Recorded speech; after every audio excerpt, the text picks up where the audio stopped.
Concept art is a visual representation of director's idea, or it can be art director's idea or your own idea, into a traditional format or a digital format. We are actually, as a concept artist, responsible for style and look of the game. It can be film, it can be children's book illustrations, it can be even for a building as well.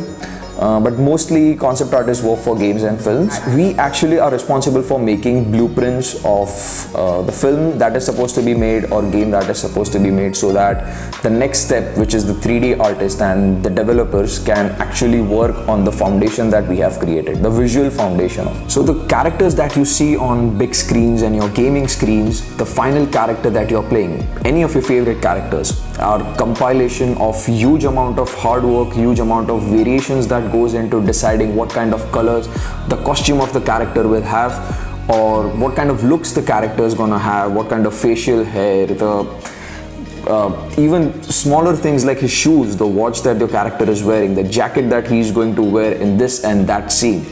That is the whole final character is the accumulation of all such thing that goes into it. So let's start with the first one, which is referencing. Referencing usually involves compilation of the inspirations that you have for the character that you're going to create. It can be from the games, it can be from films, it can even be from the person next door. So now let's jump on to the variation part. Variation part is usually inspired from the references that you have, on which you make the original characters of your own, where you create a wide range of different body types, different costumes, different expressions, so much as even facial hair or the wristwatch that he's going to wear, the shoes that he's going to wear. It can range from 2 changes to hundreds of changes depending on the need of the client. So based upon the variations, you jump onto the color palette on the final selection. After moving on to color palettes, where you create wide range of colors for one particular costume or different kind of costumes, it is as of a crucial importance, like how your character is gonna look at night, how your character is gonna look at day, how your character is going to look in different culture or different environments, different locations. You move on to the final representation of the character, and that might not be the end. You again still have to create many changes to the final characters that you have created, or if you are lucky, it can be the final selection that goes onto the big screens or your gaming screens. So what does a concept artist do in its day? Well, speaking about my day, I usually start with cup of coffee and going through all the emails that I have, the changes, the briefings, whatever that is given to me by the client, because that will be there.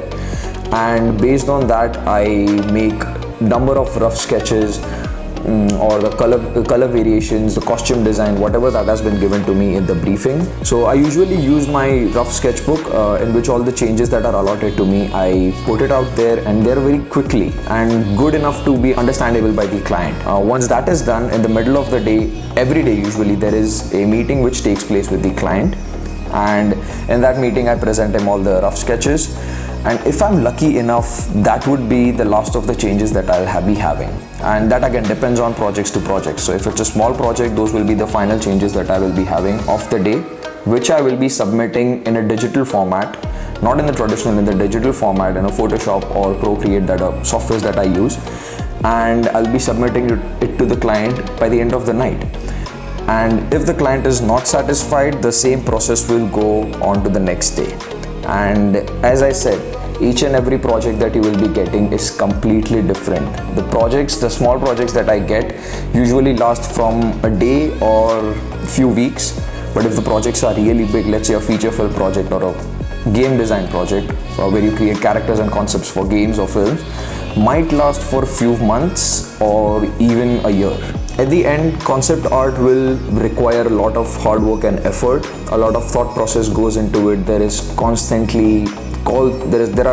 calls with the clients that takes place, meetings you have to do, n number of hours, changes and everything. I can assure you one thing, that creating concepts for be it games or films will be one of the most interesting career choices, art career choices that you will be pursuing.